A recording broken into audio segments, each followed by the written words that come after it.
si on fait le ratio passe, on se rend compte que du côté de la Croatie, on a réussi les passes de la manière la plus rapide, pas comme Camara. Effectivement, c'est ce qu'on avait dit en début de partie, que les équipes pratiquement sont de niveau vraiment égal. Pratiquement. Parce que là, ça se joue sur un balle arrêté, une balle arrêtée plutôt, et que sur déviation sur une déviation, parce que le coup de tête n'est pas bien parti, et ça ricoche sur la jambe, sur le pied du défenseur qui a orienté le balle. Donc il y a une chose qu'il faut noter, c'est que le Nigeria est un peu lent dans le jeu, dans les intervalles. Et chaque fois qu'il y a de la lenteur à ce niveau, il y a la ligne défensive croate qui se reconstitue. Et le bloc défensif croate tend vraiment à être de davantage plus compact. Et c'est ce qui fait que eux, ils ont réglé ce problème-là avec l'axe centre gauche qui est virevoltant, qui est en train de faire souffrir le latéral droit nigérien. Et c'est sur ces envolées que pratiquement il y a eu tous ces problèmes-là. Ouais. Bon, donc il faut voir que le match Sénégal-Croatie a porté chance et a vraiment été bien pour les Croates. Parce que les Croates ont à la limite jaugé le niveau du jeu des Nigériens à partir de ce jeu-là. Et donc c'est un football qui est pratiquement similaire. Et je vois que par exemple le Nigeria peut revenir au score. Donc ce qui fait que ce qu'on a dit, que le niveau des deux équipes, toutes les équipes d'ailleurs, les niveaux ont tendance à se niveler, comme pour me répéter, mais c'est vraiment sur des petits détails qu'intervient cette truc. Et puis on a vu qu'aussi, contrairement au Sénégal, le Nigeria pêche sur la couverture aérienne. Je veux dire que les défenseurs nigérians permettent le jeu de pivot de l'attaquant croate. Parce que l'attaquant croate, pratiquement, les domine sur toutes les balles aériennes. Il a tendance à jouer en raquette, en jouant un 9 pivot qu'ils n'ont pas eu face à la défense sénégalaise, où il y avait Salif Sané et Khalidou Koulibaly, qui étaient vraiment des seigneurs des airs. Donc là, les Croates trouvent en ça une stratégie pour sauter les milieux de terrain. Les milieux de terrain qui ont tendance à être compacts, ils jouent directement sur l'attaquant qui joue en pivot. Et on a vu à maintes reprises qu'il y a ce schéma-là qui se répète. Ils jouent en raquette et il y a des gens qui viennent qui tirent. Et vraiment, je pense que si le Nigeria ne fait pas attention, un deuxième but peut être issu de ça. Alors, on peut compter sur le Nigeria pour relancer la partie, parce que vu la poussée exercée sur les Croates, on peut s'attendre à quelque chose. Évidemment, dans chaque équipe, il y a une vedette. Et dans l'équipe de Croatie, on a entendu Modric. Et ce dernier a transformé, disons, sa position en remiseur. Dos au but, il remet souvent des ballons dangereux à ses partenaires. Alors, cette première période, c'est vrai que le Nigérian méritait mieux, même s'ils se sont menés à la pause. Deuxième période, peut-être vont-ils changer de configuration de jeu. C'est possible. Moi, je pense que les vestiaires sont nécessaires et je crois qu'ils vont profiter des vestiaires pour équiper le tir. Effectivement, il y a une certaine lenteur dans les contre-attaques. De mon point de vue, tout le monde le sait, les Croates sont d'excellents footballeurs. Ils sont dans tous les grands clubs européens performants. Et donc l'expérience aidant, le talent est... Je rappelle que c'est l'ex-Yougoslavie, donc... Moi, c'est un super joueur. Alors donc, avec l'expérience et le vécu, je crois que là, ils sont sur un terrain. Et même si la dernière Coupe du Monde, je crois qu'ils étaient 3e. Et ça veut dire ce que ça veut dire. Le Nigeria doit nous montrer autre chose. Je pense que le Nigeria, comme vient de voir, n'est pas le bon Nigeria. Et peut-être avec les vestiaires, en revenant des vestiaires, ils pourront quand même se rebiffer et nous montrer vraiment notre visage. Malgré tout, ils tiennent le coup. Ils rivalisent bien, ils tiennent vraiment le coup. Et bon, ils ne sont pas ridicules de ce point de vue. Mais nous pensons qu'avec un peu plus d'application, le Nigeria nous vaudra quand même un succès. Oui, c'est vrai que ce n'est pas l'image du Nigeria qu'on attendait, ce n'est pas le jeu qu'on attendait. C'est vrai que Gerd Lodror a pu opérer des changements, comme Onazi, qui était le fer de lance de cette équipe maintenant. Il a préféré ça à un autre joueur, à ce dernier autre joueur.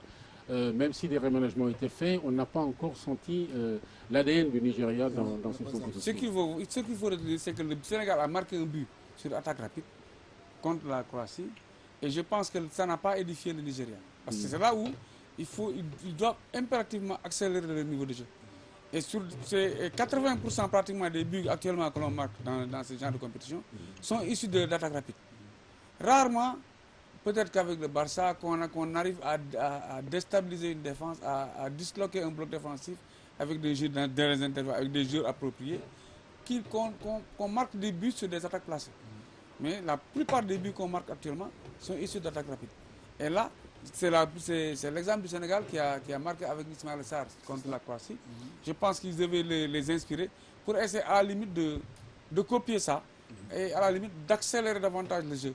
Surtout qu'ils ont un avant-centre en pointe qui est excellent dans ce domaine. Parce que toutes les fois qu'on lui a fait la passe, il a eu à tenir le ballon, à éliminer 1-2 joueurs pour faire la passe. Mais quand il décroche, il n'est pas remplacé devant. Donc lui, il aurait pu peut-être jouer au milieu ou bien décrocher et qu'il y ait une permutation à son niveau. Mais maintenant, comme on dit Mam, les vestiaires servent à ça aussi. Il faudrait que les gens tirent les enseignements qu'il faut pour à la limite aider le Nigeria. Parce que nous sommes quand même, comme puisse dire, le Nigeria est un représentant du continent africain. Et vraiment, nous supportons de tout cœur le Nigeria.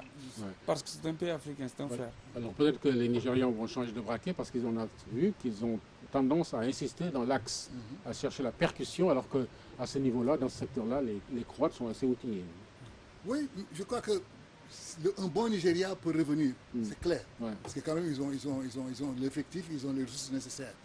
Maintenant, bon, étant mené, il ne faut pas aussi qu'il y aille flamber au vent pour tenter de égaliser partout. Je dis, il faut qu'ils viennent progressivement à installer leur jeu et leur façon de faire. Et comme ça, peut-être, bon, avec un peu plus de sérénité, ils peuvent avoir un résultat accrocheur. Soit revenir au score, faire match nul, ou pourquoi pas, même pas, remporter carrément le match.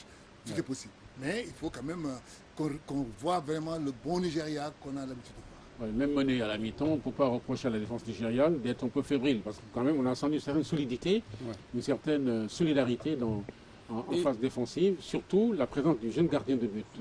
Mais il faut aussi noter une chose, que en général, les équipes africaines excellent dans la couverture aérienne.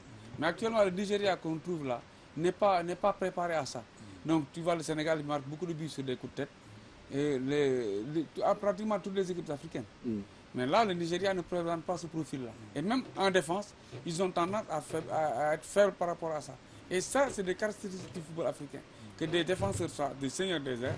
Parce qu'en général, quand il y a le gnac qui est qu'on retrouve en général chez les Africains et qu'on n'a pas trouvé actuellement chez le Nigeria. Il faut davantage qu'ils mettent d'agressivité, d'allant, d'activité et davantage de motivation pour venir à Bourg-City. Et mettre davantage d'agressivité, mettre un peu de gnac dans le foot, un peu de rapidité, un peu de motivation, montrer vraiment un visage de vouloir cette rage de vaincre là qu'on ne sent pas. À leur actif, on peut noter également qu'ils ne sont pas rentrés très timides dans le jeu, ils n'ont pas attendu les Croates, ils sont allés les chercher et donc je crois qu'ils ont voulu marquer leur territoire. Mais ils ont tenté, mais je dis que ce n'est pas suffisant. Nous disons que c'est insuffisant. Ce qu'on vient de voir est insuffisant. Le Nigeria vaut mieux que ça. Je veux dire qu'ils n'ont pas attendu les Croates. Mais c'est une bonne chose. Pour un début Mais je dis, ils n'ont pas mis la percussion avec. C'est ça qui manque. Ils prennent le ballon en défense, ils vont dans l'entrejeu, ils reviennent encore en défense. La défense adverse se reconstitue. Voilà. Mais partant en contre, je crois qu'il y a quelque chose à faire. Il y a beaucoup à jouer, comme le Sénégal a fait avec le but qu'on a marqué contre les Croates. Voilà. Parce que c'est sur une passe avec une accélération. Et ce qu'on n'a pas encore vu, l'accélération de l'équipe nigériane. Ils ont tendance à vouloir jouer, mais il y a tout le temps un peu de lenteur qui fait que le bloc défensif se reconstitue chaque fois. Donc si on ne contourne pas le bloc, il faut le disloquer. Pourtant, le Nigeria a une perte d'attaquants assez rapide quand même. Oui, mais ça ne se voit pas. C'est au niveau de la transmission, au niveau du militaire. Parce que les attaques rapides, c'est 2-3 passes, maximum 4, maximum 3 passes. Ils le font, les Croates. Les Croates, ils le font. Quand on parle d'attaque rapide, on suppose que l'équipe qui a 5 secondes, il a 5 secondes pour remettre sa réponse en place, si l'équipe perd le ballon. Donc avant ces 5 secondes, avant que l'équipe ne se mette en place, il faut essayer de faire la différence. Et donc c'est sur les 3 secondes, 4 secondes maximum, qu'on doit se créer une occasion de but. Maintenant, si tu perds du temps à ce niveau, là, le bloc défensif se reconstitue. Et je pense que c'est l'importance du jeu dans les intervalles, c'est l'importance du jeu dans les couloirs, ou bien c'est l'importance du jeu derrière la défense. Et c'est ce qu'a exploité le Sénégal contre la Croatie pour marquer un but. Et en général, nous avions un Sadio Mané qui excellait, qui débordait sur le côté, on avait Ismaël Sarr qui débordait sur le côté. Et malheureusement, ce jour-là, on n'a pas eu le jeu de pivot qu'on attendait de l'avant-centre. Et ce qui a fait que pour marquer un but, il y a eu comment dire, cette attaque rapide de Ismaël Sarr pour faire la différence. Ouais. Maintenant, on a eu maintes fois l'occasion de corser l'addition, mais malheureusement, bon, comme ça se joue sur des détails, et ce jour-là, on a perdu sur un détail aussi. Sur un détail. Voilà. Alors maintenant, la deuxième période, on dit quoi? On va extrapoler. Sera-ce une deuxième période de coach ou alors une affaire de joueur carrément en 45 minutes? De mon point de vue, affaire de coach, parce qu'il faut rectifier totalement. Il faut rectifier totalement. Éviter les fautes dans les 30 derniers mètres. Bon, donc les balles arrêtées, c'est presque les pénaltys. Et si on les évite, parce qu'ils sont très futés, ces Croates, et bon, ils sont très expérimentés. Donc éviter les fautes et jouer juste. Et aller en contre-attaque rapide, comme a dit Pape Camara, je crois que c'est le salut. Bon, on ne peut pas rivaliser individuellement, mais nous avons de bons joueurs au Nigeria et je pense qu'ils peuvent nous voir là quand même une satisfaction, de mon point de vue. Ouais. Alors en 1:30, Pape, est-ce qu'ils peuvent compenser, comme ils ne sont pas aujourd'hui prêts pour faire ce jeu rapide-là, pour compenser par des ballons longs? Moi, je pense qu'il faut, quand on va dans cette compétition-là, il faut planifier la compétition. Donc, il y a des matchs, je pense, qu'on ne doit pas perdre. Il y a des matchs à gagner. Et ce match-là, je pense que le Nigeria devait être animé par un esprit de ne pas perdre ce match-là. Parce que c'est la suite de la compétition qu'il faut prendre en considération. Je pense que la Croatie, c'est une équipe qui est ambitieuse. Comme l'a dit Mam, s'est retrouvé 3e au mondial passé. Je pense que là, ce n'est pas une petite équipe qu'il faut venir attaquer, qu'il faut aborder comme n'importe comment. C'est un match qu'il fallait planifier pour ne pas perdre. Et essayer de jouer sur les autres matchs pour se qualifier. Maintenant, je pense que le Nigeria peut essayer de revenir au score et pratiquement de se limiter à ça. Pas essayer de gagner. Parce qu'en attaquant, on s'expose. On s'expose aux attaques rapides. Et les Croates l'ont montré. Après une attaque nigériane, il y a eu pratiquement une attaque rapide qui a débuté sur une perte plausible. Ouais. Quand on dit perte plausible, c'est un tir. Voilà. Donc je pense que le Nigeria doit être en mesure d'essayer de revenir pour la planification de ses objectifs. Alors en région, on dit que le match va commencer dans quelques secondes. On va se retrouver en deuxième période, enfin à la fin de la rencontre. Vous pensez que le Nigeria, 2 secondes, peut battre la Croatie? Peut revenir. À la lumière de ce sûr que peut revenir ça. Ok. Alors à tout à l'heure pour la fin de la rencontre et le débrief.